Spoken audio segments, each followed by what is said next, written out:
여보세요? 네, 여보세요? 안녕하세요, 시청자님. 네, 네, 안녕하세요. 네, 반갑습니다. 어느 네. 지역 고민 있으실까요?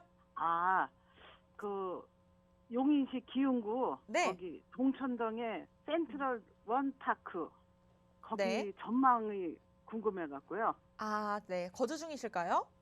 아니요, 집이 없어갖고 자꾸 집값은 올라가고 하니까 불안하니까 아, 아들이 거기다 집을, 이 부동산에서 이 상담을 받으려고 그러다가 기다리다 안 돼갖고, 네네. 이제 불안하니까 얘가 집을 계약을 했더라고요. 그래서 이왕 아, 계약한 거 앞으로 전망인가 어떤가 해갖고요. 네, 전화 잘 주셨습니다. 전망에 대한 상담 도움 드릴게요. 용인시 네, 센트럴 원파크인가요? 일파크, 네, 다 파크원? 아, 파크원 아파트? 파크원 아파트. 네, 알겠습니다. 팀장님 지금 함께 네. 듣고 계시거든요. 인사 나눠보세요. 네, 안녕하세요, 시청자님. 안녕하세요. 네, 네. 반갑습니다. 네, 수고가 많으세요. 네, 집 살려고 한참 기다리셨는데 안 떨어져가지고 그냥 매수를 하셨어요? 네, 집을 살라고 그렇게 했었는데 집은 네. 점점 올라가고 하니까 불안하니까, 네네. 뭐 전세도 없고 하니까 기다리다가 지금 집을 계약을 했다 그러더라고요. 근데 그걸 자녀분 올라가고 말씀하세요? 전망이 어떤가 해가지고요. 자녀분 말씀하시는 거죠?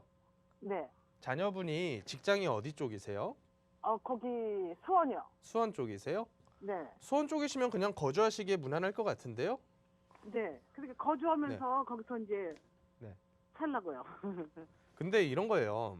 네. 거주주택 이미 계약한 걸 가지고 향후 전망이 어떨까 이런 거는 백날 물어도 별 의미가 없는 거거든요. 아니 그러니까 그 계약하기 전에 네. 신청을 했는데 그게 안 돼갖고 안 되는 줄 알고 기다리다가 그냥 네. 뭐 어디다가 뭐 알아볼 길이 없어갖고 그냥 그러니까 오늘 프리미엄 주고 사셨다 이런 말씀이신 거죠? 네네 그런데 지금 상태에서 프리미엄 주고 사셨으면 이거 네. 그냥 거주하면서 한 5년, 10년 끌고 갈 거거든요. 네. 그냥 단순히 거주잖아요. 네. 그러니까 여기에 대해서는 그냥 뭐 대단한 폭등이 이루어질 거다 이런 기대를 하는 게 아니라 네. 어차피 서울이라는 동네가 있고요. 네. 그 밑에 쭉 내려오면서 이제 신도시들, 경부 라인에 있는 신도시들이 쭉 위치해 있잖아요. 네. 예를 들어서 뭐 판교라던가 그 밑에 있는 분당, 뭐 저기 수지라던가 광교 쭉 이어져 오면서 여기가 그 밑에 있는 거잖아요. 네. 동탄 바로 위쪽에. 네. 그러면 가격대 라인은 어떻게 형성되냐면 서울이 제일 비쌀 거고요. 그다음 네. 판교가 비쌀 거고요. 그다음 네. 분당, 수지, 광교가 비쌀 거고요. 그다음에 네. 동탄 쪽에서 얘랑 같이 비슷한 가격대 형성이 되겠죠. 네. 물론 신도시보다는 좀 저렴하겠지만요. 네. 네. 그래서 단순히 요 정도 가격 라인에서 얘가 이렇게 등수를 치고 올린다라는 개념보다는 앞으로 얘네들 다 같이 올라갈 때 되면 얘도 좀 올라가겠지라는 기대만 하는 게 좋을 것 같아요. 네. 대단히 뭐 가격적으로 얘만 올라갈 만한 모멘텀이 아무것도 없잖아요. 네. 그렇다 보니까 얘는 그냥 지금 올라가 있는 상태에서 좀 비싸게 주고 사셨다라고 생각하는 수밖에 없죠. 그렇죠. 제가 뭐 굉장히 희망적인 얘기를 해드릴 수도 있는데 현실이 그렇습니다.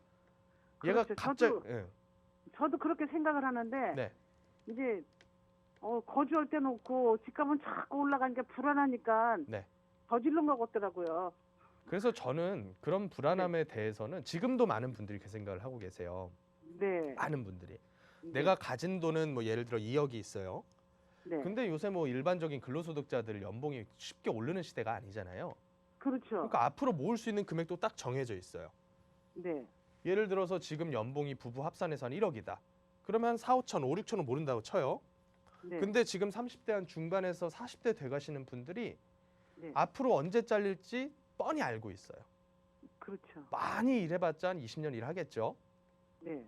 그러면 그 기간 동안에 모아봤자 집값이 그동안 올라왔던 거를 봐보니까 내가 네. 모으는 것 가지고 얘를 쫓아갈 수가 없는 거예요. 그래서 지금 있는 금액 가지고 뭐라도 잡자.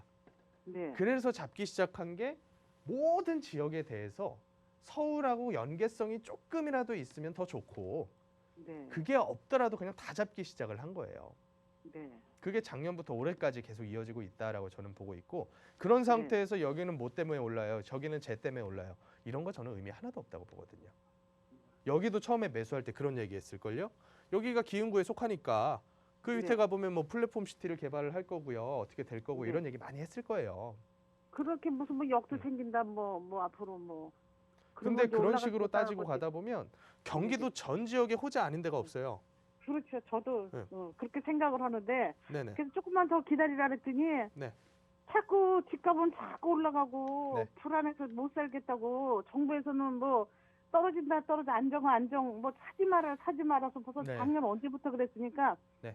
그 돈 있는 돈 갖고 그냥 기다리고 여태까지 기다렸는데 뭐 집값은 네. 매덕이 쫙 올라가니까 얘가 너무 실망을 한 거예요. 그러니까 이러다가는 네. 평생 집도 못 갖고 이거 불안하다고 그냥 사버린 것 같아요. 그래서 계약을 해버린 저는요, 것 같아요. 시청자님께 처음 여쭤봤던 게 직장이 어디신지를 여쭤봤잖아요. 네네. 제가 봤을 때는 자녀분께서 대단한 욕심을 갖고 매수하신 게 아니에요. 네, 욕심이 시청자님- 갖고 참 손주 있으세요? 불안해서. 네? 손주 있으세요? 네, 손주 하나 있어요. 그러니까 자녀분 입장에선 그런 거예요. 자녀분 입장에서도 애 키우면서 내 네. 집에서 행복하게 살 조건을 원하는데 대단한 가격 상승이 아니라 네. 그 꿈이 당장 필요하신 분들은 어쩔 수 없이 지금 사야 되는 거라고요. 그래서 이거는 저는 투자 아니다라고 그냥 얘기를 해버리는 거고요. 네. 시청자 자녀분은 투자가 아니라 집을 산 거예요.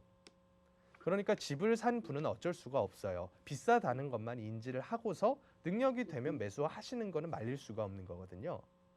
다만 저처럼 투자에 대해서 얘기를 해야 되는 사람들은 네. 기간에 대한 수익률을 봤을 때 지금은 투자로서 아파트를 매수할 때는 아니다라고 얘기를 하는 거고요.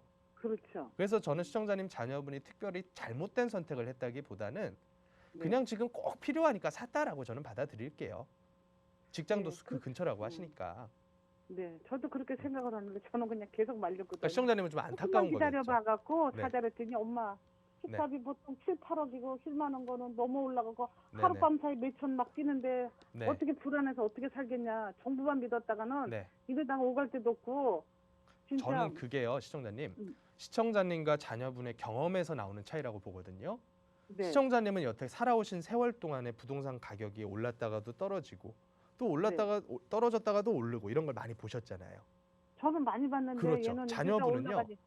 부동산에 관심 가진 지가 기껏해야 3년, 4년밖에 안 됐어요. 아니요, 1년도 안 됐어요. 더 짧으면 더 1년 정도 문제고요. 됐는데. 그렇다 보니까 경험적인 측면에서 어머님이 100번 맞아요. 네. 시장을 보는 관점도 어머님이 100번 맞고요. 근데 자녀분 입장에서는요.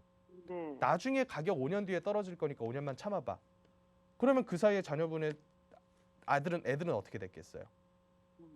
애들을 키울 만한 환경이 안 되는 상태에서 지금 고민을 네. 계속했을 거란 말이에요.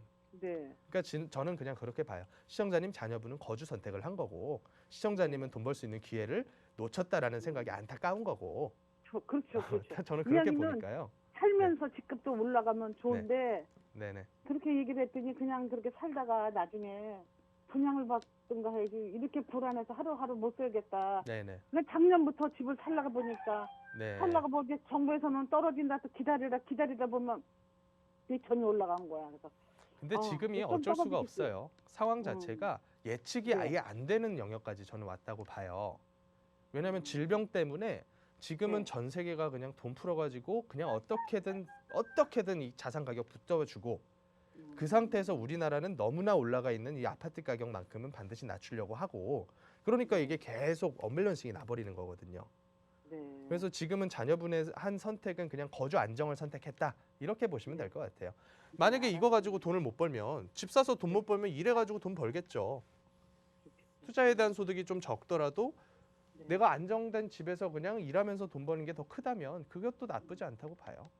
네. 그래서 지금은 이미 사 놓으신 상태이기 때문에 제가 이렇게 말씀드리는 거니까 어머니께서도 그렇게 생각하시면 될 것 같아요.